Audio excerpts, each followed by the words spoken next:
एमसीटीवी में स्वागत है कि जैसा कि आप देख रहे हैं कि आज मुस्लिम एकता मंच की तरफ से यहाँ पे एक मीटिंग रखी गई।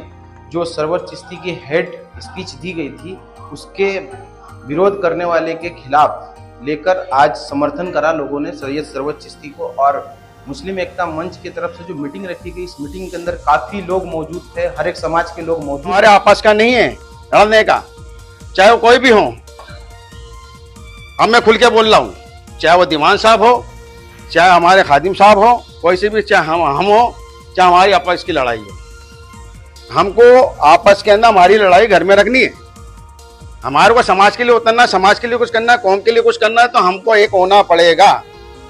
शिया वाबी सुन्नी जितने भी हैं, हम लोग को एक जाजन पे आना पड़ेगा, जब भी हम कामयाब होंगे। और रहा सवाल कि आज हम ज्ञापन दे रहे हैं, हम ज्ञापन किसको दे रहे हैं?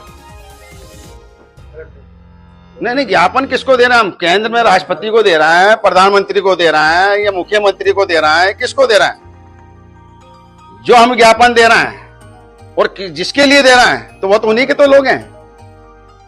तो आपकी ज्ञापन सुन कौन रहा है? वो तो ज्ञापन लेंगे, पटक देंगे आपकी।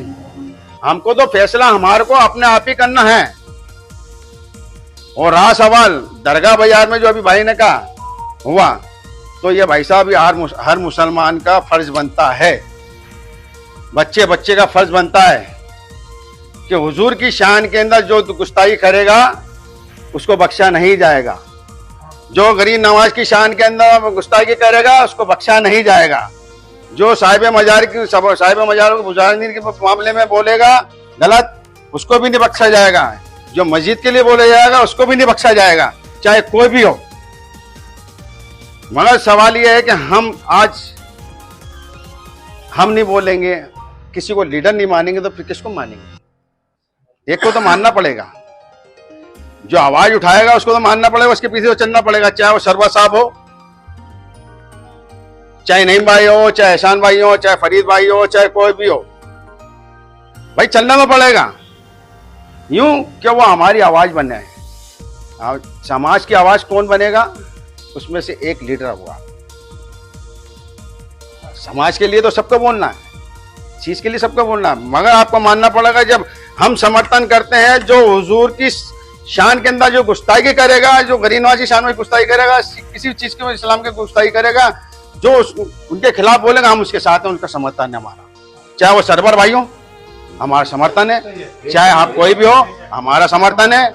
चाहे रियाज भाई हो, चाहे यासीन भाई हो, चाहे नईम भाई हो, कोई भी हो, कोई जो भी बोलेगा, हम समर्थन आधी रात को तैयार हैं और समर्थन देगा हमारा, समझे। और रहा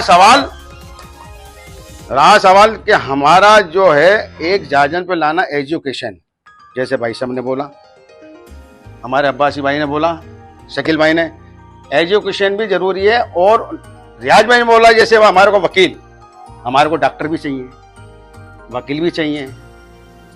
जब अहमदाबाद में जब दंगा हुआ तो उन्होंने एक टीम बना दी। क्या बना दी? ब्लेड की बना दी कि खून जमा करो, माहौल ऐसा। डॉक्टरों की टीम बना दी, वकीलों की टीम बना दी। आपकी जिम्मेदारी है, आपकी जिम्मेदारी है, आपकी जिम्मेदारी। अब एजुकेशन पे आ जाओ।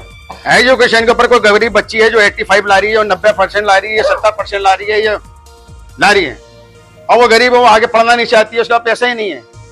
तो हमारे में जो फाइनेंशियल लोग हैं, जो भामाशाह लोग हैं, तो वो आगे बढ़े।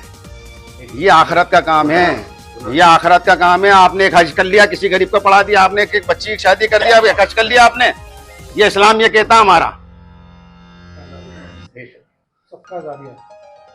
तो हमारा जब बच्चा, गरीब बच्चा आगे पढ़ेगा, उसके माँ बाप की दुआ होगी, उसकी दिल की दुआ होगी, वो IAS बनेगा, IPS बनेगा, SP बनेगा, कलेक्टर बनेगा, तो वो दुआ देगा कि आज इनकी बदौलत आज हम यहाँ तक पहुंचे।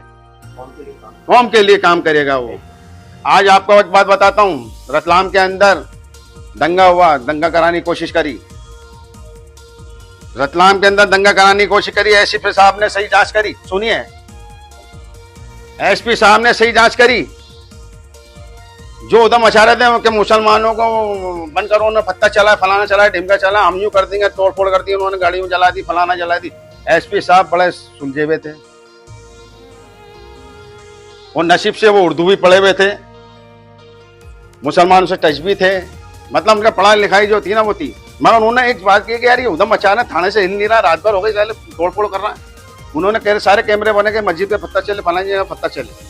जब देखा कि चारों तरफ कहीं पर से पत्थर नहीं आ रहा है, उन्होंने कहा यार इनका रिकॉर्ड निकालो जो उधम मचा रहा है।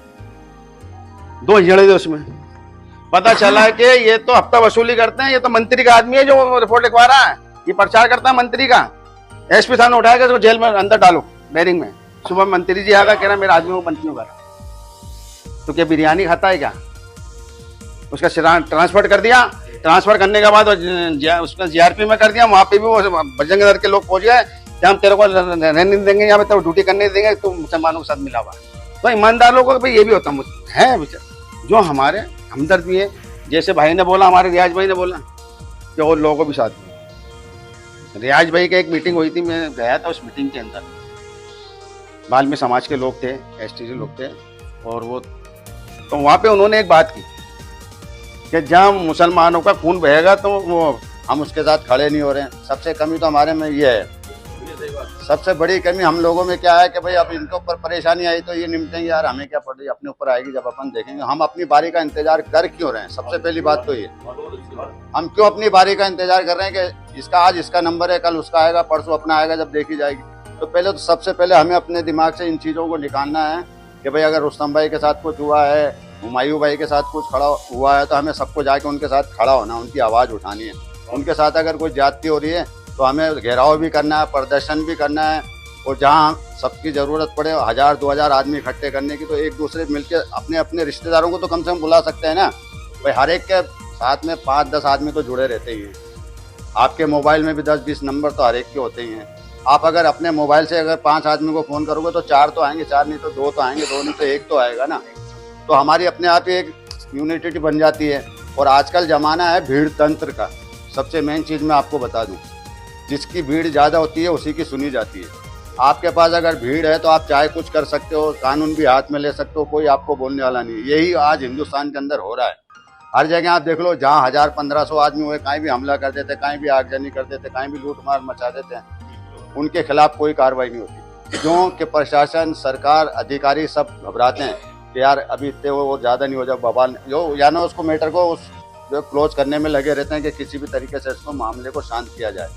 और हमारे साथ जो मैटर हो रहा है इसी वजह से हो रहा है कि हम इकट्ठे नहीं हो पाते हैं। हाई कोर्ट भी देखता है और सुप्रीम कोर्ट भी देखेगा। तो कहने का मकसद ये है कि आज सरवर साहब हैं, तो जहाँ तक मैं उनकी स्पीच को अगर मैंने सुनी है तो वो हेट स्पीच नहीं है। हम किसी चीज़ को टारगेट नहीं कर रहे, हम अपनी आवाज़ को उठा रहे हैं। और हमारे को कॉन्स्टिट्यूशन राइट मिला हुआ है बोलने का। हमारे को संविधान ने अधिकार दे रखा है कि हम अपनी बात, हमारा विरोध प्रकट क्या है कि कर सके जरिए।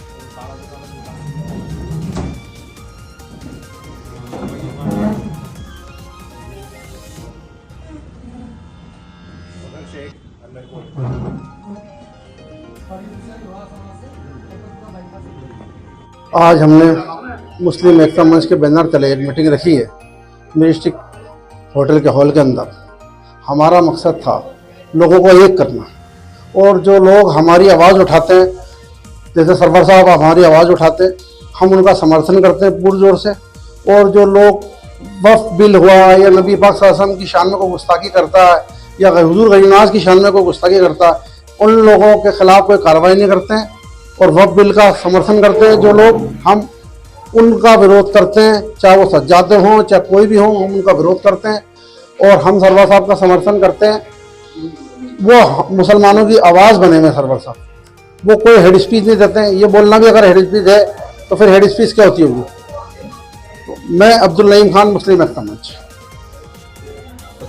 आज दिनांक 25 अक्टूबर 2024 को बाद जोहरे नमाज के होटल न्यू मैजेस्टिक के हॉल के अंदर एक मीटिंग का आयोजन किया गया, जिसमें अजमेर जिले के और अजमेर शहर के तमाम बिरादरी के सदर, सेक्रेटरी और मौजूद लोगों का उस मीटिंग में आना हुआ।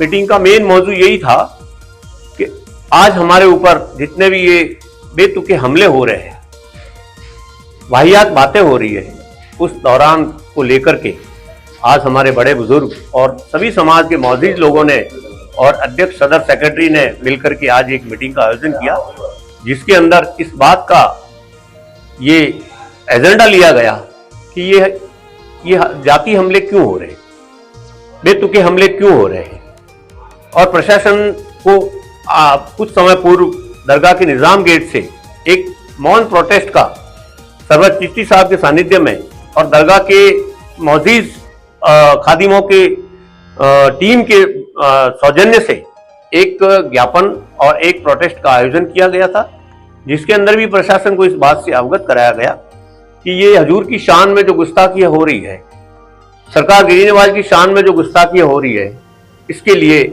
प्रशासन का विशेष ध्यानाकर्षण किया गया।